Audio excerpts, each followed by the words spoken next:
us this morning? Alan? Last week, a couple of wins, pushed a winning streak to 4 matches. Non-conference against UVA-Wise on Wednesday to start the week, and then followed that with a game at Lees-McRae. Played them for the second time in a week, 2 weeks, after falling in here at the Student Center.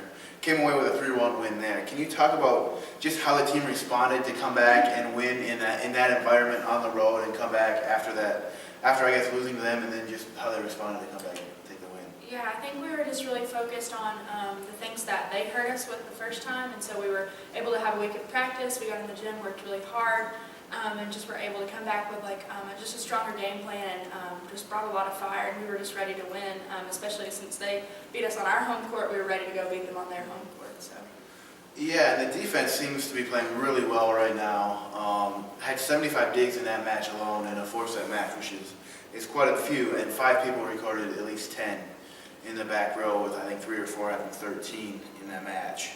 How nice is it knowing that there are numerous people that you can depend on in the back row, yourself, Peyton, Casey, Summer back there. There's just a plethora of people to say in the back row that can step up at any time. Yeah, we have a lot of good defenders back row, but I think a lot of it has to do with our front row as well, because Sarah Collins and Grace Underwood are blocking like crazy right now, which helps the back row a lot. So they're setting up the block for us, allowing us to get positioned to make those digs, and we do have a lot of people with a lot of talent digging-wise, so I think that helps us out a lot.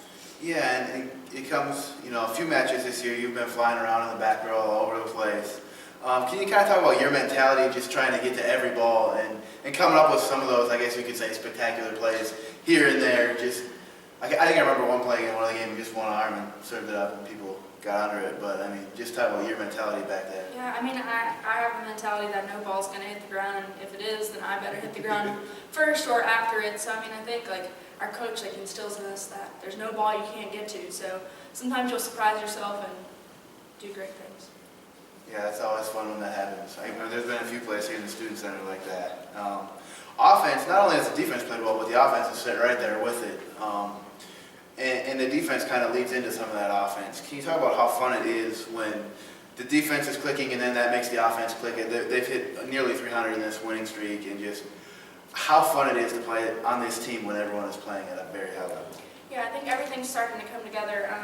Olivia has been doing a great job of turning our defense into offense, running the offense really well, giving our hitters a lot of options, and setting them up for success. So the fact that our blockers started and then our defense is able to make good passes, and Olivia runs good sets, and our hitters are hitting really high percentage right now. So it's all coming together. Yeah, great time of year for that to be happening. Going forward to this week, a couple non-conference matches against UNC Pembroke and then Armstrong State on Wednesday night before getting back into the Final Four conference matches starting at Barton and at Erskine. What will those 2 non-conference games, how will those help you prepare for the Final Four conference matches and hopefully a strong run here into the conference tournament? Yeah, well, they're both good regional opponents. They're going to give us just a fresh team to play against, as we've been playing a lot of conference games, and hopefully just give us a new look, be a little bit of a challenge, and just get us ready to play for this weekend. Yeah, and this weekend is big too. Barton's right there, neck and neck for the North Division title, as King, Belmont Ivy, and Lees-McRae are all pretty much sitting there atop the standings. So good luck this week, and thanks for joining us. Thank you.